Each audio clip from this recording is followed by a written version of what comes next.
Bun B, speaking of contracts and interesting things in the music industry, I talked about this on a lot of podcast episodes. I recently talked about this with the interviewee that we interviewed recently, the rapper that we interviewed, which I'm going to reveal to you guys probably in the next episode because we just got to get the episode ready. And I want to make sure we have all the content ready so that we'll put it out. It won't take that long, guys, like it did previously a long time ago.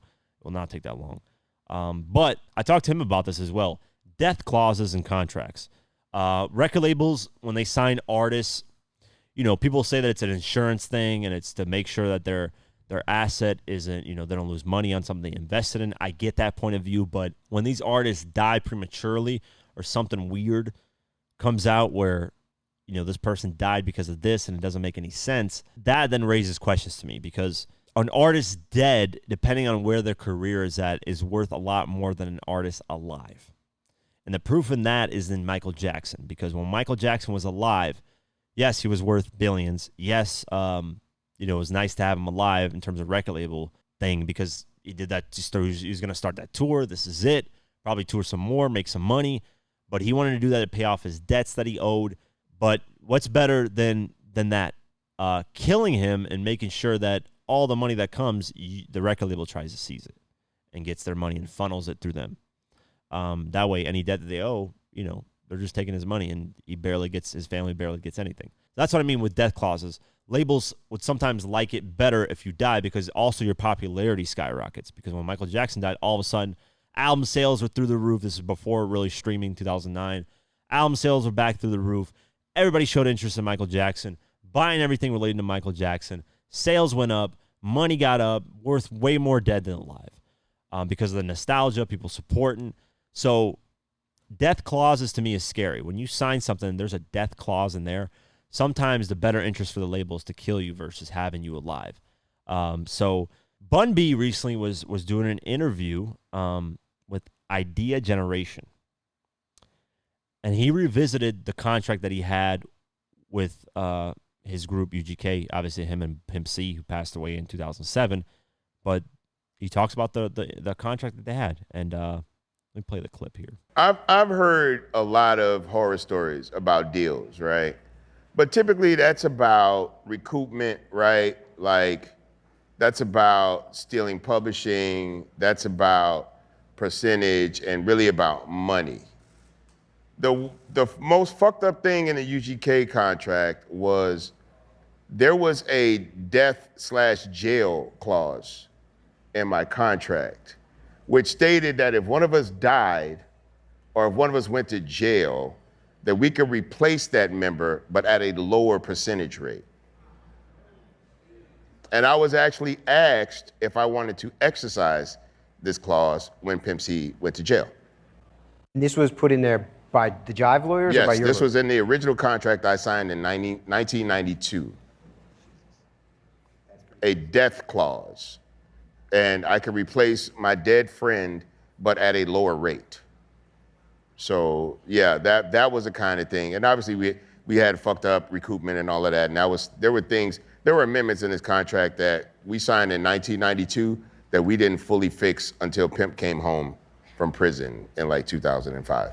You just trying to sign whatever the fuck they want you to sign so you can get that check. I'm literally signing my life away because I'm only looking at 3 pages of an 80-page contract.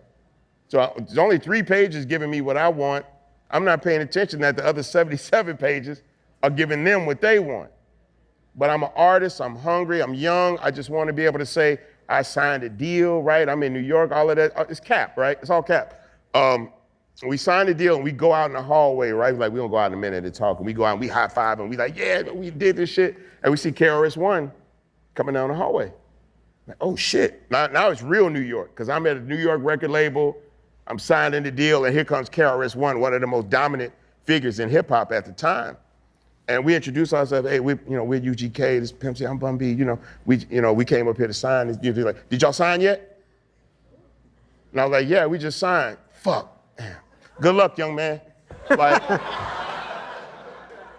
so I literally didn't enjoy the shit 5 minutes, right?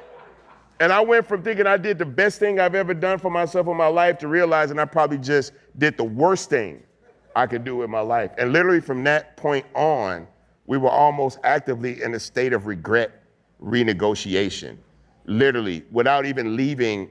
The ink wasn't even dry on the goddamn paper, you know? And that's why I tell people, man, make sure you really know what you're getting yourself into, right? We had hired an attorney that was a former attorney of Jive Zamba, the publishing company. So we assume hiring somebody that know their system that can work for us.